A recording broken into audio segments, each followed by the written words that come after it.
ফের প্রকাশ্যে তৃণমূলের গোষ্ঠীদ্বন্দ্ব। শুক্রবার সন্ধ্যায় বীরভূমের লাভপুরের কুরুননাহারে ক্লাব থেকে ফেরার পথে তৃণমূলের কর্মী সমর্থকদের ওপর হামলা চালানোর অভিযোগ ওঠে। বেধড়ক মারধর করা হয় তাদের। অভিযোগের তীরে শাসক দলেরই অপর গোষ্ঠী। হামলায় 5 জন আহত হয়। আহতরা হাসপাতালে চিকিৎসাধীন। 10-15 জন মেলে ঘেরাও করেছে ওকে। ঘেরাও করে ও কোনো রকম তাদেরকে ছিটকে দিয়েছে, কোনো রকম করে দৌড়ে পালিয়ে যায়। আমার শ্বশুর মিলাদ শুনে বাড়ি আসছিল, যে এসে হলো এখানে কি হয়েছে এই কথাটা জিজ্ঞেস করছিল।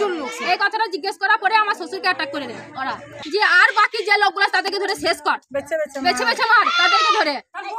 কোন পার্টির সঙ্গে যুক্ত? কোন পার্টির সঙ্গে যুক্ত আছে তারা? না, আমাদের একই পার্টি। তা প্রধান এসে বলছে না যে এখানে কি হয়েছে, কেন এরকম হলো, ওই কাঠে লাগলো, কি সমাচার, প্রধান কিচ্ছু বলছে না। গাড়ি অ্যাম্বুলেন্স ডাকলো, অ্যাম্বুলেন্স আসতে দিচ্ছে না, তারা আটকে দিয়েছে। এখন আমরা সঠিক সঠিক বিচার চাই, আমরা তদন্ত করে আমরা সঠিক বিচার চাই। বাই করে ওরা দুধে পিয়ারে ওই যে নাম করলো ওরা, আর 10-12টা লোক সব ঘর ঢুকে পড়েছে। ঘর ঢুকে লুটপাট করছে, দিয়ে সব জিনিসপাতি ভেঙে চুরি দিয়ে ভাই করে নিয়ে এসে চলে এলো, দেশে বাড়ির দড়ি মেরে।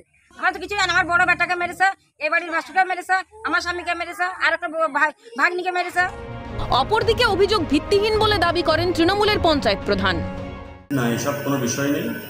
কালকে সন্ধ্যাবেলা একটা বাড়ির একটা সমস্যা হয়েছিল, আমরা এখানেই ছিলাম, পার্টি বসেই ছিলাম। আমাদেরকে ফোন করলে আমরা নেতৃত্ব মিলে যাই, সামাল দেওয়ার চেষ্টা করি। প্রশাসনকে দেখি, প্রশাসন এসে ব্যাপারটাকে নিয়ন্ত্রণ করে দিয়েছে। দলের সাথে কোনো সম্পর্কই নেই, দলের সাথে কোনো সম্পর্ক নেই। আমরা যে ব্যাপারটা সামাল দিই, প্রশাসনের সঙ্গে সঙ্গে আমরা ফোনও করেছিলাম, প্রশাসন চলে এসেছিলাম, প্রশাসন বাকিটা সামাল দিয়েছে। শাসক দলের গোষ্ঠীদ্বন্দ্বের ঘটনা এর আগেও বহুবার উঠে এসেছে। অমরনাথ দত্তের রিপোর্ট, ক্যালকাটা নিউজ।